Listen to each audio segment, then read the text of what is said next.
Shalom. Second part of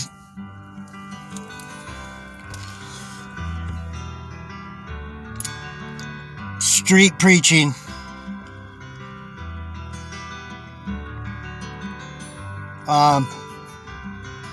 Yeah.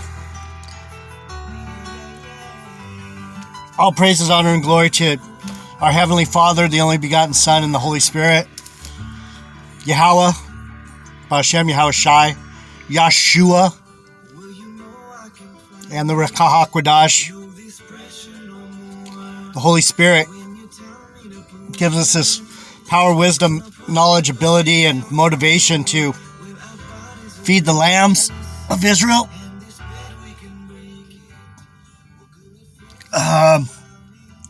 In these perilous, dangerous, wicked, evil times we live in. I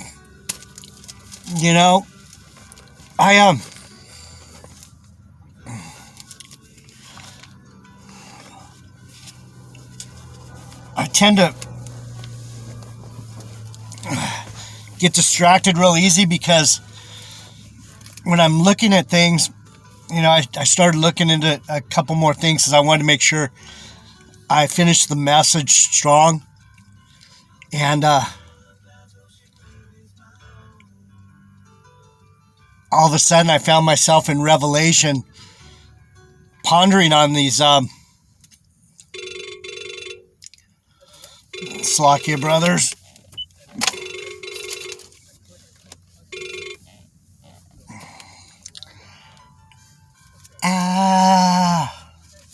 See how that happens? I'm trying to tell you how hard it is to stay on point. I just lost my page because some fucking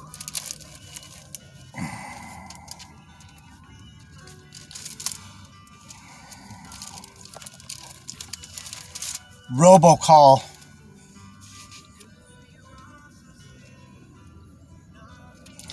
All right, I found it. Slakia brothers. I know it's hard to watch someone teach that is just struggling just to stay on point. But that's part of actually putting in the work, because if you know anything about Jonah the prophet,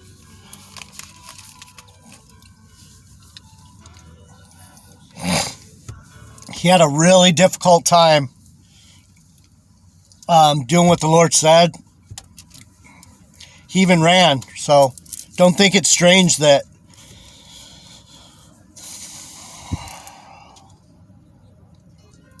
I'm fighting with my boss a little bit sometimes. It's not because I don't want to do a good job. It's just not that easy. So back to the GMS, the highways and the hedges thing. What it means to be a watchman, to go out and tell the people the truth. Because at this point, there's a lot of confusion out there, and the enemy, imagine you're in the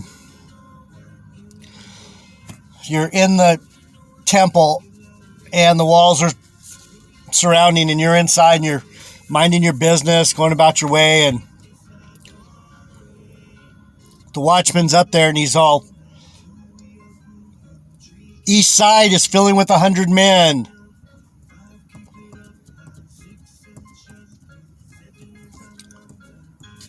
More reports to come. Then all of a sudden you hear a guy on the west side of the wall. West side filling with 200 men.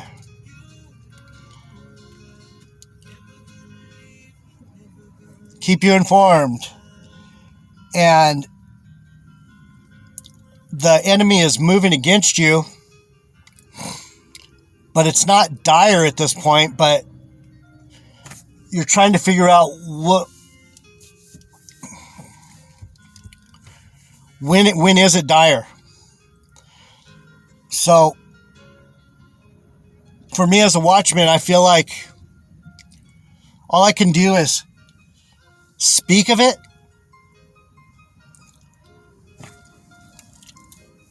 and just let you know there's an enemy out there. It's kind of up to you to decide. I think I'm going to skedaddle while I can and get out of here, because if they have 100 men on the east and 200 on the west, that means pretty soon they're going to have 200 or 300 on the south. And the only way I'm going to be able to escape is to the north. And if they block off the north, then what? You're trapped. So that being said, if you can understand that analogy, that's how it feels. Is I have GMS to the left of me, Sakari to the right, stuck in the middle with vocab or whatever it is, right? But I know a lot of you that are hearing this message, you have no idea what I'm talking about, because you haven't been following and you aren't interested enough to, who's GMS, who's vocab, who's Sakari, who are these players? That's not the main thrust of the message. But if you really want to know, you have to listen to the watchmen on each side of the wall to be able to decide what your fate's going to be. But that being said,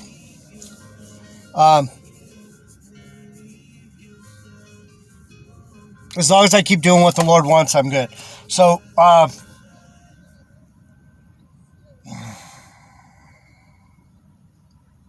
right, here it is.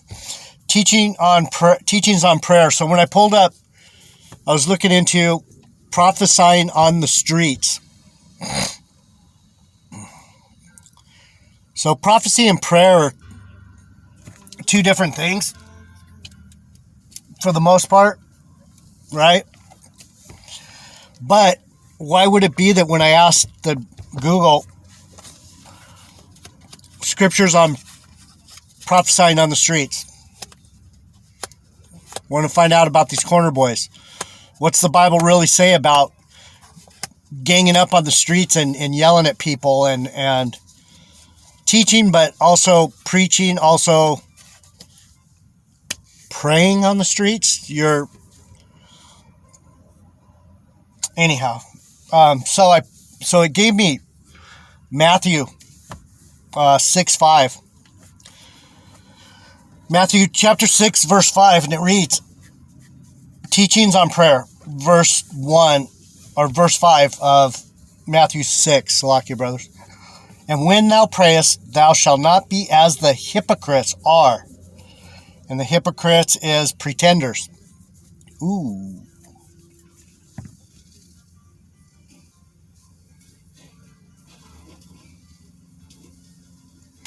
Deep.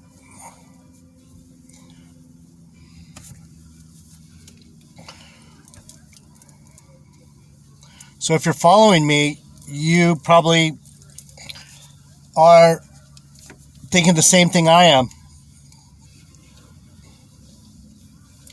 Are these GMS corner boys? Are they just pretending? Are they that good? They're pretending to be men of the Lord. That's some crazy thought process, because it's like, wow, can this world really be that Slacky brothers, demonic? Can it really be that demonic? That these guys are putting on the Superman capes and breaking down scripture and just to fool people? Yeah. We've seen it all through this era, this TD Snakes, Creepshow Dollar, Joel Oatmealstein, and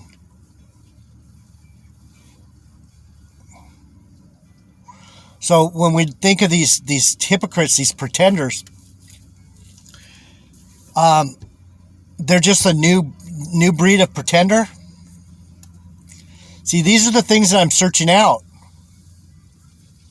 And that's why it's so much work day in, day out. I don't do much anymore except ponder on these things for myself and for you.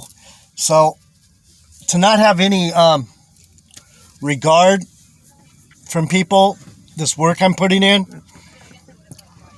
I'm just glad that at the end of the day, I can walk the beach and talk to the Lord and go, am I all right, Lord? And he'll say, you're, uh-huh.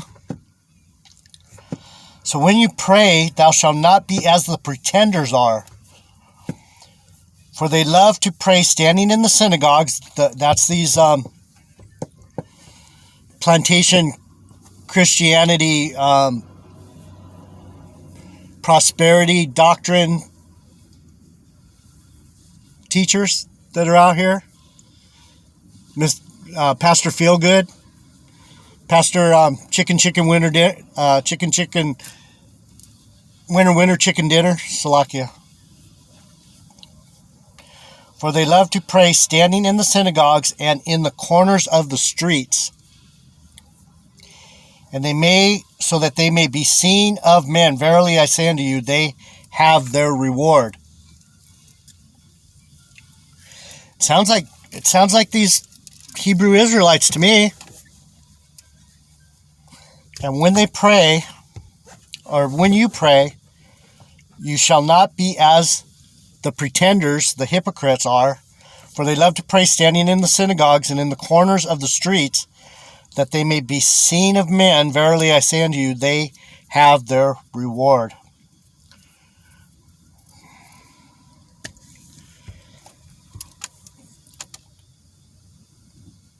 So some of these New Age false teachers that we're seeing, these Sakari, GMS, IUIC, they put on their Superman capes so that they'll be noticed. What's going on over there? And what's the other one? ISUPK. They wear all black. So they have these outfits so that they're recognized, and they're in all these different cities. Some stay in their own little Negro enclaves or whatever. You know, New York's big, Chicago's big, Atlanta's big, Dallas is big. So even LA, we don't have these guys over here. I don't think the Lord lets these guys get as big because the heat here is too much. And I don't mean the weather. They don't call it City of Lost Angels for nothing. But that being said, I don't even know exactly what that meant, but the Lord told me to spit that out. So it says, but you, when you pray, enter into your closet, and when you have shut the door, pray to the Father which is in secret, and thy Father which seeth in secret shall reward thee openly. So here I am over here in my prayer closet, alone. Let me show you something real quick.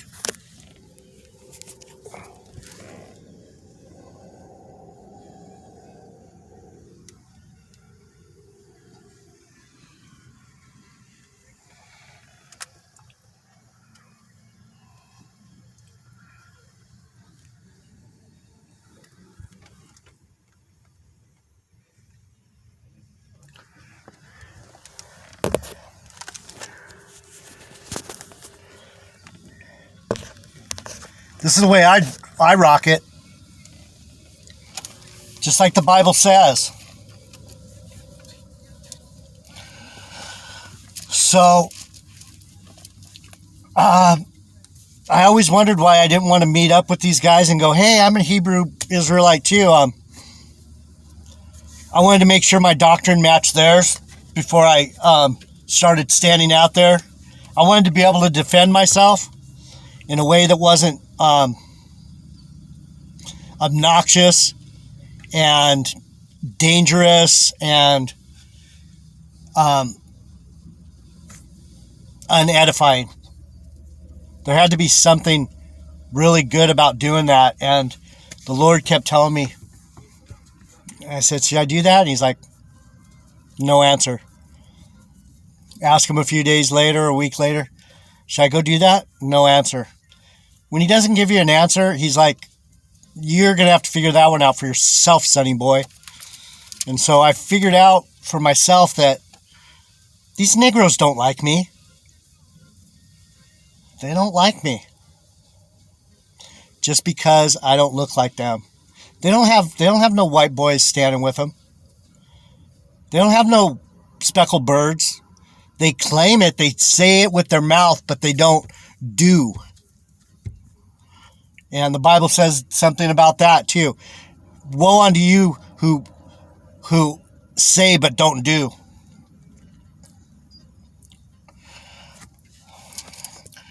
Verse 7, but when you pray, use not vain repetitions as the heathen do.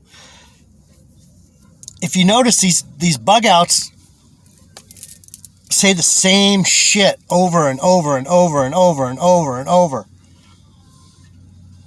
So what Matthew is saying right here is,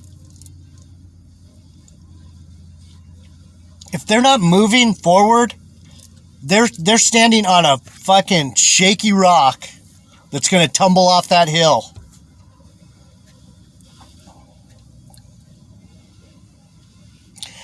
But when you pray, use not vain repetitions as the heathen do, for they think that they shall be heard for their much speaking. So I think GMS knew when I started to come against them that they had to really watch the way they did it. When I first started listening to them last year or the year before, all of a sudden Apostle Tahar, their fearless leader, fucking old demon motherfucker, I think, told all the camps, if you're in these camps, you need to do a video a day. But now all of a sudden, I expose these guys. Some of them just dropped off the map. I just deleted their whole page because they dropped out. They never really had it. They were pretending to have it. And I will boast for a minute in my Lord. I'm the real deal. He puts this spirit on me to do this every day. And I do. I would be ashamed of myself if I don't at least do a message like I did yesterday. Hey everyone, watch out. I'm here to tell you, watch out. So that being said, Salakia. No, I'm not sorry. I'm just going to say what I say. But when you pray, use not vain repetitions as these heathen do, for they think that they shall be heard of for their much speaking. Be not ye therefore like unto them, for your Father knoweth what things that you have need of before you ask. And then it goes into how to pray. See, I was going to do a lesson on the Lord's Prayer, but that's not the main part of the message. The main part of the message is that these corner boys,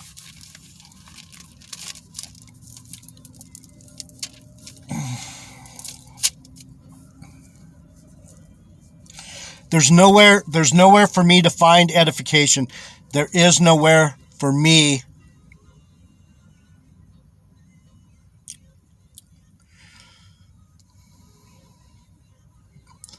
to be schooled. And it's not because I've studied harder. It's not because of anything other than I'm not buying into their worldly bullshit. I like that for a title.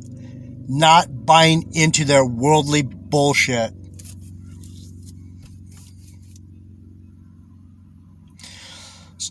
So if we look back on the teaching,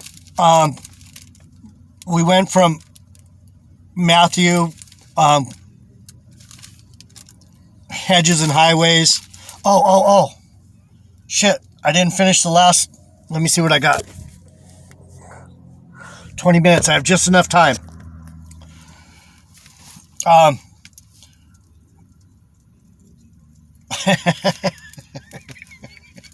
This ain't easy. Telling you. Especially it's getting hotter than hell in here. Let me see. Put the window down and let some air in. Let the sun in. Oh, Jesus. Oh. There we go. All right, I'm going to go into this now. I knew I had a topper. The Lord in the vineyard. This is a parable. Yahushua, cheese and rice, Yeshua, whatever. These guys totally confused me with the name. I might just go back to Yeshua because that seems to be the closest alliteration to Joshua, Yeshua,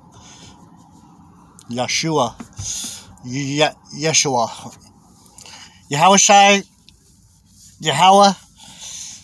Very beautiful in the most primitive sense of the word. Yahweh, Ba'Hashem, Yahweh, Shai. The breath, the existence. You know, I love that. It rings true with me. That might be the truest thing that these corner boys are saying. Damn, son. Okay, here it is. It's a parable that Yahushua gave, and it reads like this. The Lord of the vineyard. Then began Yahushua to speak, and he said, a certain man planted a vineyard, and he let forth to husbandmen, and went into a far country for a long time. For at the season he sent a servant to the husbandman that shall give him of the fruit of the vineyard, but the husbandman beat him. Oh man, I'm in the wrong spot. Same idea though. Gosh darn it. Same idea. I'm going to use this one. See, I lost my Anyway, it's the same idea. So he sent this husbandman out into the vineyards. And again, he sent another servant, and they beat him also and treated him shamefully and sent him away empty. This might be where the Lord wants me to go. So there was a field, and he sent a certain man planted a vineyard and let forth to a husbandman. So he had someone take care of it, and he went into a far country. He took off. And in the season, he sent a servant to the husbandman. So he sent one of his boys to go check on his field, that they should give him of the fruit of the vineyard, but the husbandman beat him and sent him away empty. So,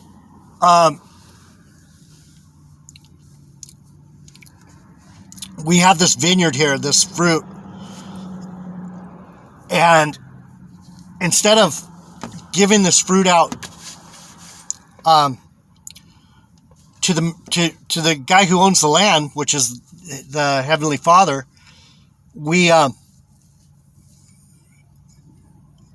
that's what they're doing to me. They're beating me up because I'm going, where's the fruit, dude? And they're beating me up, and I go back to the Lord and go, they're beating me up, and he's all, okay, well, we'll send this servant. And again, he sent another servant, and they beat him also and entreated him shamefully. And that's what they're doing to me, and sent him away empty. So they're doing the same thing to me. They're giving me nothing, but they're claiming to be these controllers of the field. They're the controllers of the field, but they don't own shit. And then he sent a third, and they wounded him also and cast him out. Then said the Lord of the vineyard, what shall I do? I will send my beloved son, so it may be they will reverence him when they see him. And when the husbandmen saw him, they reasoned among themselves, saying, this is the heir. Come, let us kill him, that the inheritance be ours. So they cast him out of the vineyard and killed him. What therefore shall the Lord of the vineyard do unto them? He shall come and destroy these husbandmen, and shall give the vineyard to others. So what's happening is these damn pastors, these pretenders, these fakes, these wannabes are not letting me come in, because I'm actually standing up for the owner. I'm standing up for what's true here. And Yahushua, my brother, was the one that was the actual heir. He wasn't just a servant. He was part of the family, and I'm part of the family too. And what they're doing is they're killing me with their inability to include me in the conversation of what's to do with the fruit. Give me the fruit, you fuckers. They're like, no, we don't have to. Oh boy. So what's going to happen? He shall come and destroy these husbandmen, and shall give the vineyard to others.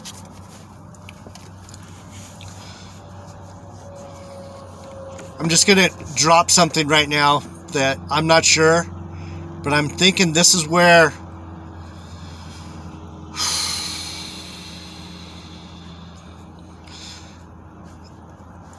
people can come into the kingdom that aren't Israel, but believe on teachings like mine, or teachings like Matthias, this law of liberty teaching, where, you know what?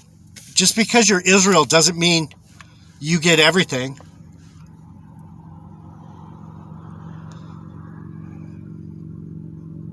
Just because you're Israel doesn't mean you can't share.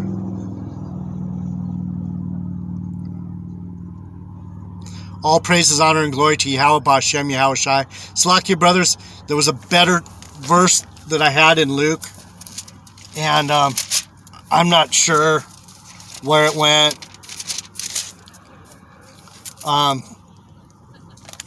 But basically what the verse was saying is, I don't even remember now. I'm just going to close out. All right, shalom. Till the next one.